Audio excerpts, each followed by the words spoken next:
Unique school की online कक्षाओं में आप सभी छात्रों का स्वागत है। आज हम पढ़ेंगे प्रतिबिंब। प्रतिबिंब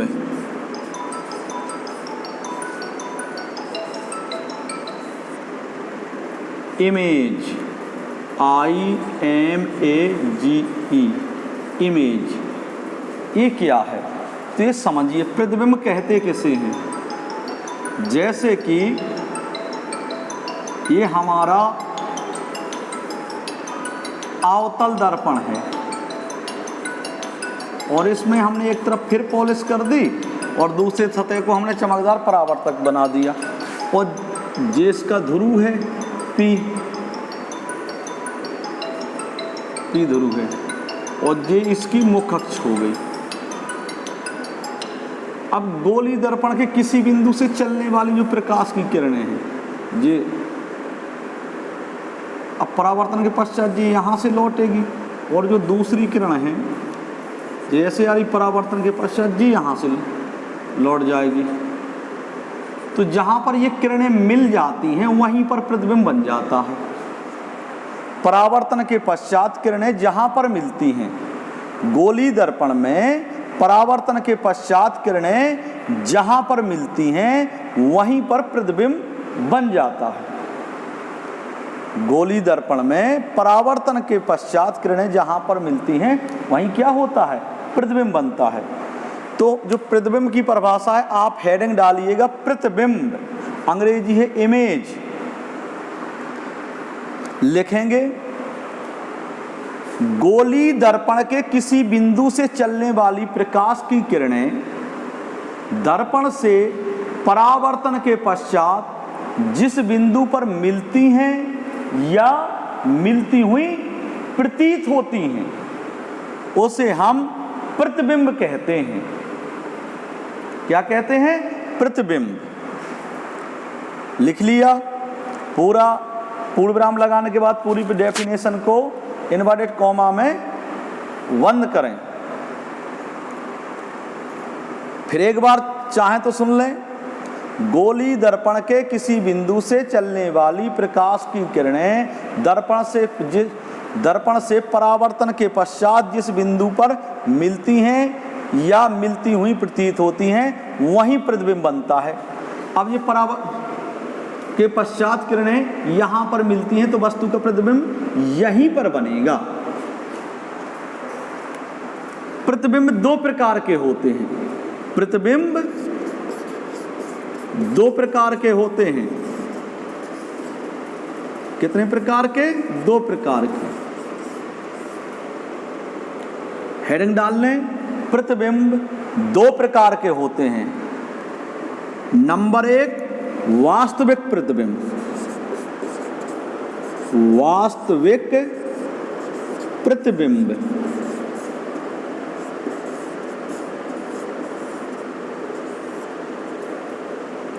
रियल इमेज, REALIMAGE,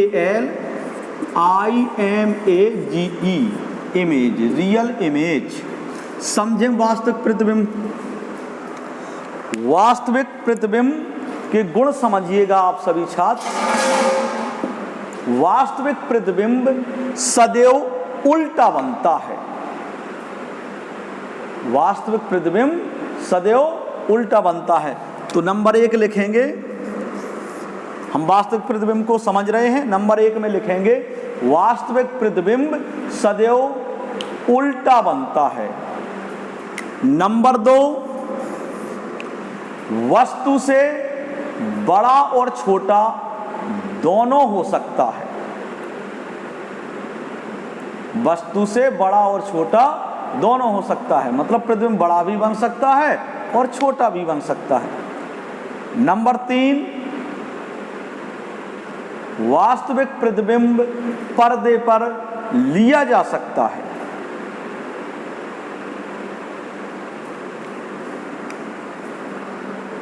आपने वास्तविक प्रतिबिंब के गुण लिख लिए। अब हम समझते हैं आभासी या काल्पनिक प्रतिबिंब। आभासी या काल्पनिक प्रतिबिंब। काल्पनिक प्रतिबिंब। इसकी अंग्रेजी है virtual image, VIRTUAL, virtual image. अब हम आभासी प्रतिबिंबों के गुण लिखेंगे। नंबर 1, आभासी प्रतिबिंब सदैव सीधा बनता है। आभासी प्रतिबिंब कैसा बनता है? सदैव सीधा बनता है। नंबर 2, वस्तु से बड़ा और छोटा दोनों हो सकता है। ये वस्तु से बड़ा भी हो सकता है और छोटा भी हो सकता है। नंबर 3 लिखेंगे, ये पर्दे पर नहीं लिया जा सकता। ये पर्दे पर नहीं लिया जा सकता। आपने इतना लिख लिया।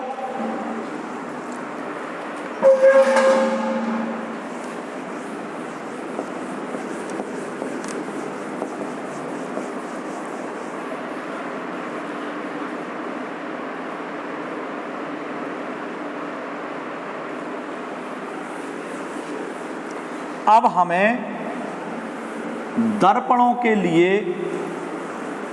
चिन्ह पर पाटी समझनी है। चिन्ह पर पाटी, हम दर्पण में किसके कैसे चिन्ह होते हैं, कैसे चिन्ह लगाते हैं, क्या उनमें नियम चलते हैं, ये हमें चिन्ह पर पाटी समझनी है। चिन्ह पर पाटी समझिए, इसका सवालों में बहुत उपयोग होता है। बिना चिन्ह पर पाटी का ज्ञान हुए आप लोग सवाल नहीं लगा सकते।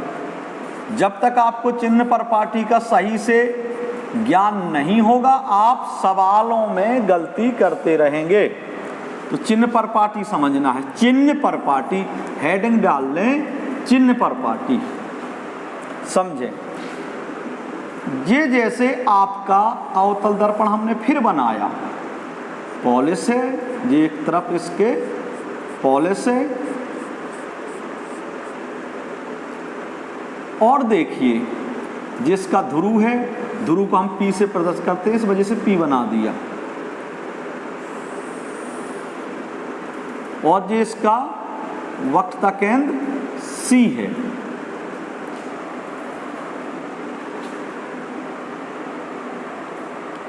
हाँ, तो आपको पहले तो समझना है, जो हम दूरियां नापते हैं वो ध्रुव से नापते हैं। दूरियां कहाँ से नापी जाती हैं? दर्पण के ध्रुव से। तो नंबर 1 चिन्ह पर पाटी का पहला नियम है, लिखेंगे नंबर 1, दूरियां सदैव दर्पण के ध्रुव से मापी जाती हैं। दूरियां सदैव दर्पण के ध्रुव से नापी जाएंगी। मतलब हम जो भी चीज नापेंगे, जैसे मान लीजिए कोई वस्तु आपकी यहां रखी है, यहां रखी है, मान लीजिए ये वस्तु रखी है कोई, तो हम ये वस्तु कहां रखी है, तो कहां से नापेंगे? दर्पण के ध्रुव से, मतलब यहां से। तो दूरियां सदैव कहां से नापेंगे? दर्पण के ध्रुव से नापी जाती हैं। नंबर 2 लिखेंगे, दूरियां सदैव दर्पण के ध्रुव से मापी जाती हैं। नंबर 3 लिखेंगे,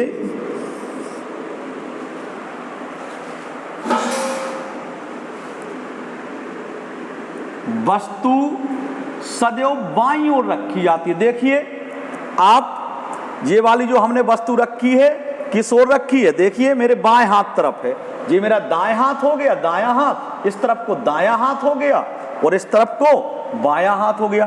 तो जो आप वस्तु रखते हैं या प्रकाश की किरणें डालते हैं, वो सदैव बाईं ओर से डाली जाती हैं। तो नंबर 3 में लिखेंगे, वस्तु सदैव बाईं ओर रखी जाती है या किरणें सदैव बाईं ओर से डाली जाती हैं। किरणें सदैव बाईं ओर से डाली जाती हैं। वस्तु सदैव बाईं ओर रखी जाती है या किरणें सदैव बाईं ओर से डाली जाती हैं। अगला नंबर चौथा, वस्तु की ओर जो हम दूरियां नापते हैं बेटा, समझे, जो हम इस तरफ को दूरियां नापेंगे, मतलब अपने बाएं हाथ साइड को जो भी दूरियां नापेंगे वो सब कैसी होती हैं, ऋणात्मक। और अगर हम जो दूरियां देखो, दर्पण के आप इस तरफ नापोगे, इस तरफ मेरे दाएं हाथ तरफ ऐसे नापोगे, इस तरफ को चलेंगे तो वो सब काय में होगी, धन में। वो अगर हम इधर को चलेंगे, इधर से इस तरफ को चलेंगे तो वो सब कैसी होगी, ऋण में। हम अगर बाएं तरफ को कोई दूरी नाप रहे हैं तो वो काय में होगी, ऋण में। और दाएं तरफ को जो दूरी हम नाप रहे हैं वो काय में होगी, धन में। तो अगला नंबर जो लिखना है लिखिएगा, वस्तु की ओर या बाईं तरफ नापी गई समस्त दूरियां ऋणात्मक होती हैं, जबकि दर्पण के दूसरी तरफ या दाएं तरफ नापी गई समस्त दूरियां धनात्मक होती। इस तरफ की सब दूरियां धनात्मक होंगी। आपने लिख लिया। बाएं तरफ आप जो दूरियां नापोगे वो सब आपको ऋण में लिखनी है, और जो दूरियां दाएं तरफ को नापोगे, मतलब दर्पण के इस तरफ को, वो सब धन में लिखेंगे, और दर्पण के इस तरफ वाली सब ऋण में लिखेंगे। अगला नंबर, पांचवा नंबर क्या बनेगा, देखिए, ये आपकी मुख अक्ष है, समझे, ये आपकी मुख अक्ष है। तो मुख अक्ष के ऊपर जो वस्तु रखी है उसका मान क्या होगा, धनात्मक। और यदि कोई वस्तु मुख अक्ष के नीचे रखी है, उदाहरण के लिए मैं समझा दूं, मतलब वो ऐसे रखी है, देखिए मुख अक्ष के नीचे, तो मुख अक्ष के जो ऊपर रखी है उसका मान तो होगा धनात्मक, और जो मुख अक्ष के नीचे है उसका मान होगा ऋणात्मक। तो लिखेंगे अगला नंबर, मुख अक्ष के ऊपर की ओर, मुख अक्ष के ऊपर की ओर नापी गई समस्त दूरियां धनात्मक होती हैं, जबकि मुख अक्ष के नीचे की ओर नापी गई दूरियां ऋणात्मक होती हैं। आपने इतना लिख लिया। अब चलिए अगला पॉइंट, दर्पण के ध्रुव से समझिए। पहले तो दर्पण के ध्रुव से वस्तु तक की जो दूरी होती है उसे हम U से लिखते हैं। दर्पण के ध्रुव से वस्तु तक की दूरी को हम U से लिखते हैं, और जो प्रतिबिंब की दूरी होती है उसे हम काय से लिखते हैं, V से लिखते हैं। तो लिखें, दर्पण के ध्रुव से वस्तु की ओर नापी गई दूरियों को V से लिखते हैं, V, UV वाली V से लिखते हैं।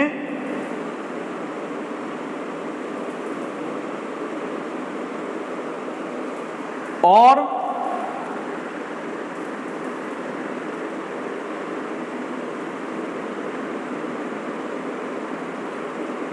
दर्पण से प्रतिबिंब तक की दूरी को, मुझे लगता है मैं कुछ गलत बता गया, फिर से सुन ले, अगर मैंने गलत बताया है तो उस पर ध्यान ना दे। दर्पण से वस्तु तक की दूरी को U से लिखते हैं।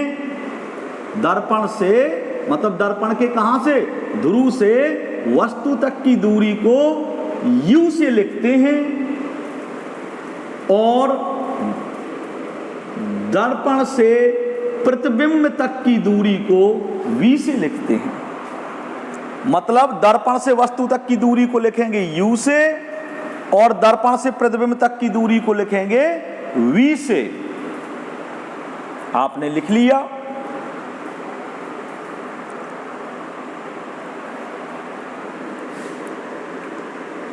अब अगला पॉइंट नोट लिख लीजिए। नोट, हेडिंग डालें नोट। आपने देखा था पिछले बार जो मैंने पढ़ाया पिछले लेक्चर में, अवतल दर्पण का फोकस किस तरफ होता है, अवतल दर्पण का फोकस बाईं तरफ। और अगर बाईं तरफ फोकस है तो बाईं ओर की दूरियां तो ऋणात्मक होती हैं ना। आपने देखो, मैं फिर याद दिला रहा हूं आपको। देखिए, ये किरण ऐसे आई, चली समांतर, परावर्तन के पश्चात ऐसे लौटी यहां, और ये भी किरण ऐसे चली और परावर्तन के पश्चात ये भी ऐसे लौटी, तो यहां पर मिल गया। तो ये क्या बना था? फोकस बना था। तो फोकस किस तरफ है? बाएं तरफ। और बाएं तरफ की जो दूरियां होगी वो काय में होती हैं? ऋण में। अभी लिखवाया। तो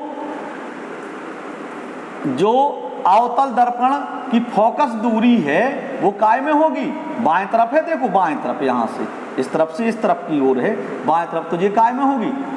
ऋण में। और उत्तल दर्पण में देखा था आपने कि जो फोकस बना था वो किरण ऐसे आई थी, वो ऐसे मिल गई, लौट गई थी। तो ये किरण कहां से आती हुई प्रतीत हो रही थी? इस तरफ से। इसी तरह से इधर किरण आ रही और ऐसे परावर्तन के पश्चात ऐसे लौटी थी, तो कहां से आती हुई प्रतीत हो रही थी? यहां से। तो इसमें फोकस जो है हमारा इस तरफ बना, मतलब फोकस किस तरफ है? दाएं तरफ। तो ये फोकस दूरी कैसी हो जाएगी? धन की, क्योंकि ये दाएं तरफ है। और इसमें फोकस दूरी कैसी है? बाएं तरफ है, तो ये ऋण में हो जाएगी। तो नोट लिखें, चलिए लिखिएगा। अवतल दर्पण की फोकस दूरी सदैव ऋणात्मक होती है,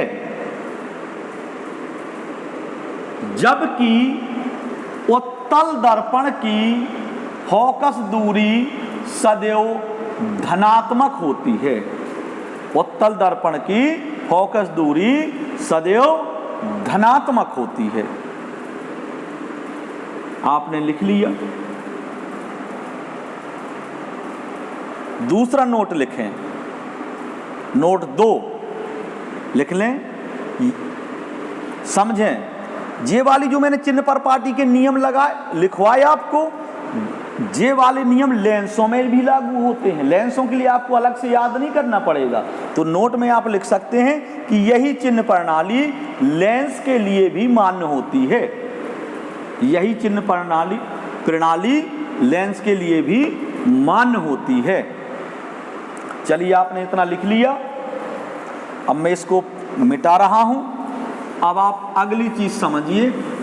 हेडिंग डाल लें, प्रतिबिंबों के बनने के नियम।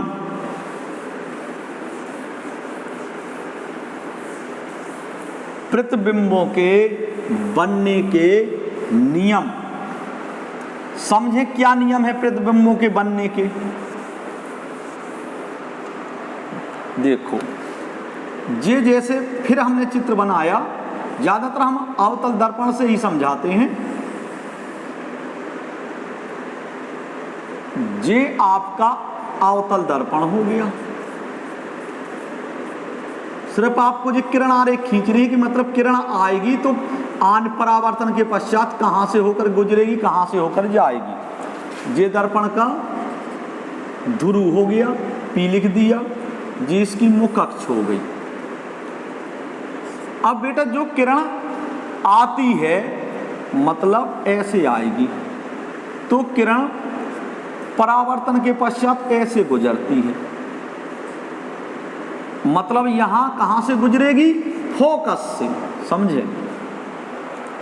अगर कोई किरण मुख अक्ष के समांतर आ रही है तो परावर्तन के पश्चात वो किरण